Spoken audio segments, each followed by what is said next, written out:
আজকে আমি রান্না করব বড়ি দিয়ে রুই মাছের ঝাল। নুন দিচ্ছি, হলুদ দিলাম, এবারে মাখবো মাছটা।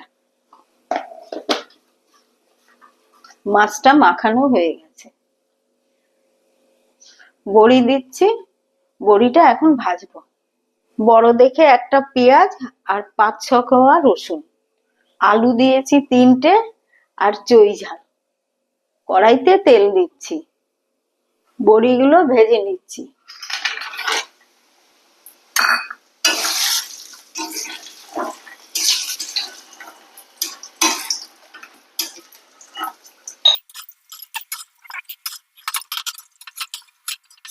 বড়িটা ভাজা হয়ে গেছে।